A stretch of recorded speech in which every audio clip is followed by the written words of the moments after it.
Hello everyone, this is another lecture series on the civil procedure code. हमारे पास civil procedure जो code है उस पर मैं एक अलग से सीरीज़ बना रहा हूँ, लेक्चर सीरीज़। ठीक है, इसको हम सिविल प्रोसीजर कोड को हम शॉर्ट में सीपीसी भी कहते हैं, और इसके अलावा और भी एक नाम है हमारे पास, कोड ऑफ सिविल प्रोसीजर 1908।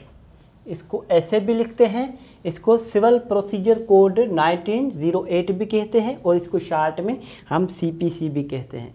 इसके मेन टॉपिक्स और इसके हमारे पास जो इसका जो पार्ट्स हैं उस पर आने से पहले हम इसका हिस्टोरिकल बैकग्राउंड डिस्कस कर लेते हैं। ठीक है, हमारे पास सीपीसी जो है एक जनरल लॉ है, और बेसिकली ये डिवाइडेड है दो ग्रुप्स में। ठीक है, हमारे पास सेक्शन जो है वो डील्स करते हैं सब्सटेंटिव पार्ट्स, एंड हमारे पास आर्डर्स और रूल्स जो है वो हमारे पास डील्स करते हैं प्रोसीजरल लॉ से। तो फिर उसको वो अलग से एक टॉपिक्स है, उसको डिस्कस करने से पहले हम हिस्टोरिकल बैकग्राउंड पर आ जाते हैं। हमारे पास 1859 से पहले सीपीसी से रिलेटेड, सिविल प्रोसीजर से रिलेटेड कोई भी यूनिफॉर्म लॉ नहीं था। ठीक है, हमारे पास 1859 से पहले कोई भी ऐसा लॉ नहीं था जो हमारे पास सिविल सूट को गवर्न करे। ठीक है, there was no uniform law for the procedures to be followed in civil courts for civil matters, it means civil suits.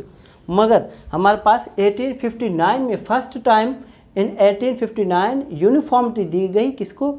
CPC को, सिविल प्रोसीजर कोड को यूनिफॉर्मिटी दी गई। मीन्स सब जो हमारे पास है पहले जो इसके अंदर जो हमारे पास मैटर चलते थे, ठीक है, कॉन्ट्रैक्ट के अलग से चलते थे, और हमारे पास अकाउंट्स के अलग चलते थे। जो भी सब्जेक्ट्स हैं उनके अलग अलग जो हमारे पास प्रोसीजर दिया गया होता था कोर्ट में जाने के लिए।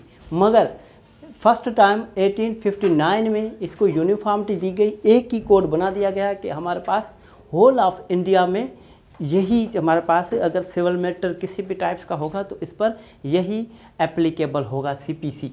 ठीक है, यूनिफॉर्मिटी दी गई in the direction of sir Charles Wood. ये हमारे पास किसने ड्राफ्ट किया था? ये हमारे पास चार्ल्स वुड ने ड्राफ्ट किया था सीपीसी, और ये हमारे पास इम्पेरियल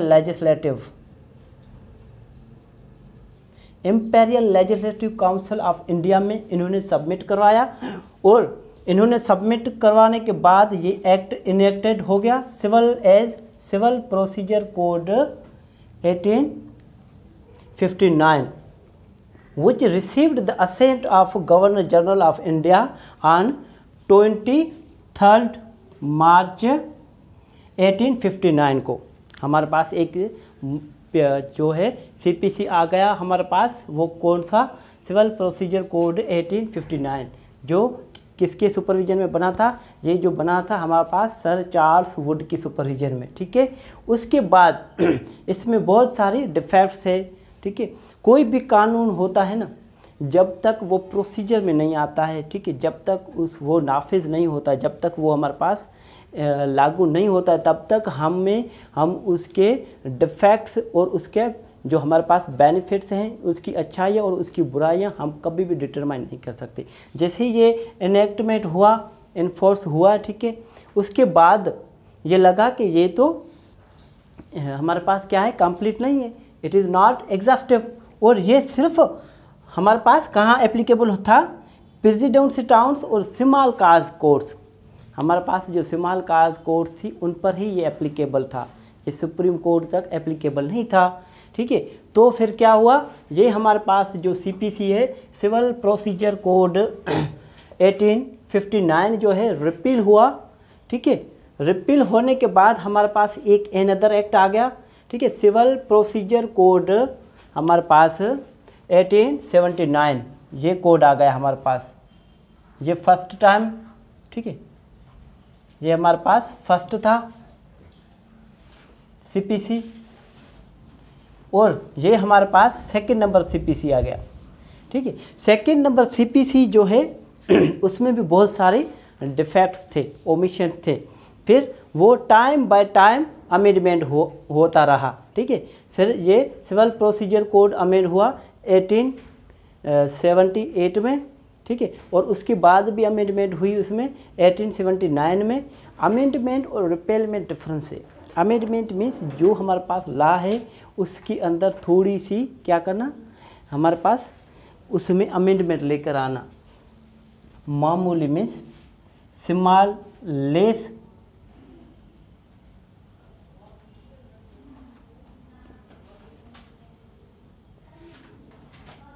ये है अमेंडमेंट मीन्स थोड़ी सी तब्दीली, उसमें कुछ डिफरेंस करना। मीन्स जो चीज़ दी गई है प्रोविजंस रूल्स या सेक्शन में जो आर्डर में, उसमें मामूली सा क्या करना, डिफरेंस कर लेना, ठीक है। मामूली सा उसमें क्या करना, सुधारा कर देना, उसमें हमारे पास वो कहलाएगा अमेंडमेंट। मगर एक लॉ जो आता है उसको मुकम्मल तौर पर एक को रिप्लेस करके अगर दूसरा आता है तो वो रिपील्ड होगा, ठीक है। अब हमारे पास 1877 जो सीपीसी है इसने किसको रिपेल किया था, सिविल प्रोसीजर कोड 1859 को रिपेल करके आया था हमारे पास सिविल प्रोसीजर कोड 1877 आया था। अब 1877 में इतनी सारी अमेंडमेंट हुई मगर फिर भी कोई फ़ायदा नहीं हुआ। फिर इसके बाद ये जो है हमारे पास 1877 जो है ये रिपील होकर हमारे पास आ गया civil procedure code 1882। Civil procedure code 1882 जो है ये हमारे पास आ गया। ये हमारे पास कौन सा था, रिपील्ड एक्ट नंबर 3, ठीक है। अब हमारे पास फर्स्ट में 1859 में आया, उसके बाद सेकंड नंबर 1877 में आया, उसके बाद 3 नंबर जो आया हमारे पास 1882 में। अब 1882 में जो हमारे पास आया वो कंप्लीट तो था, कुछ हद तक कंप्लीट था, मगर उसमें डिफेक्ट्स थे काफ़ी सारे, ठीक है। काफ़ी सारे डिफेक्ट्स थे तो हमारे पास ये भी एप्लीकेबल ना हुआ, ठीक है। यहाँ तक आप थोड़े देख लें आप, इसके बाद में आपको आगे थोड़ा डिस्कस करता हूँ इसी पॉइंट्स पर, ठीक है।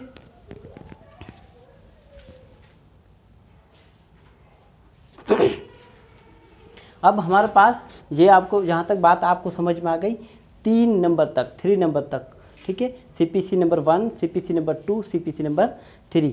इसके बाद हम आ जाते हैं हमारे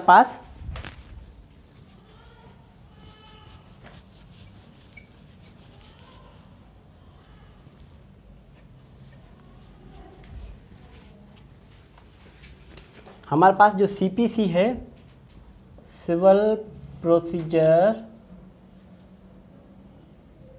कोड 1882 जो है ये रिपील हुआ। इसकी जगह पर हमारे पास कौन सा लॉ आ गया, सिविल प्रोसीजर कोड 1809, ठीक है। सिविल प्रोसीजर कोड 1809 ये किसकी सुपरविजन में आया था। अब ये सुपरविजन में ये नंबर है हमारे पास 4 अमेंडमेंट 4 रिपील्ड एक्ट, ठीक है। ये किसके सुपरविजन में आया था, ये हमारे पास आया था सर अर्ली रिचार्ड्स। जो सर अर्ली रिचार्ड्स थे उनके सुपरविजन में आया था ये लॉ, और ये हमारे पास इसको असेंट मिल गई गवर्नर जनरल ऑफ, इन्होंने सबमिट करवाया कहाँ पर, imperial legislative council of India, ठीक है। और वहाँ से इसको असेंट मिल गई, ठीक है। और ये जो हमारे पास सीपीसी कब से इसको इनेक्टमेंट, इसकी इनेक्टमेंट डेट क्या है, इसकी इनेक्टमेंट डेट है 21 मार्च 1908।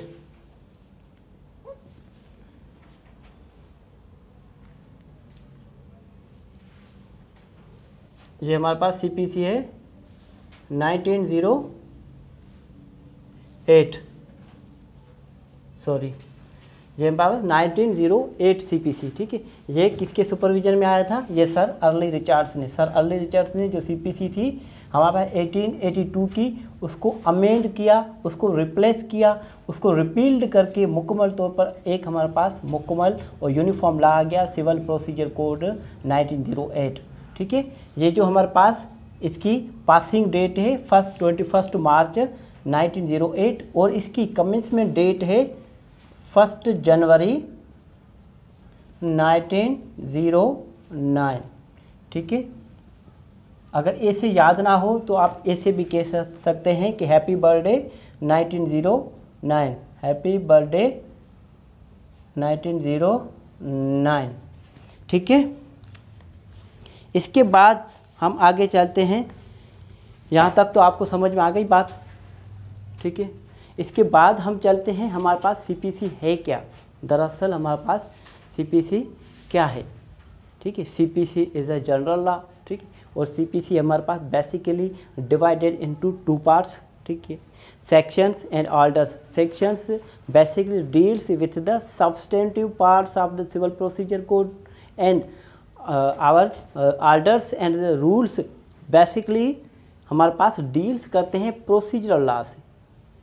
वो हम डिस्कस करते हैं अनदर लेक्चर में, क्योंकि मेरे पास जो मोबाइल है वो बहुत ही चीप टाइप का मोबाइल है और इसमें इतना लेंथी लेक्चर नहीं रिकॉर्ड कर सकता मैं जो 10 मिनट्स का रिकॉर्ड कर रहा हूँ ये भी मेरे लिए बड़ी मुश्किल से मैं करता हूँ। एक लेक्चर हमारा मैं बनाकर उसको अपलोड करके उसके बाद मैं दूसरा बना पाता हूँ, ठीक है। ये तो थोड़ी मेरी प्रॉब्लम है ये मोबाइल की, अगर सोल्व हो जाए उसके बाद मैं CPC के लेक्चर्स जो हैं, जाहिर सी बात है हमारे पास CPC बहुत ही आसान है मगर थोड़ी लेंथी है। इसके लेक्चर्स बहुत ही बड़े लेक्चर होंगे, ठीक है। एक सेक्शन पर कम से कम 1 आवर का लेक्चर एक होगा मेरा, ठीक है। तो अब तक के लिए थैंक यू।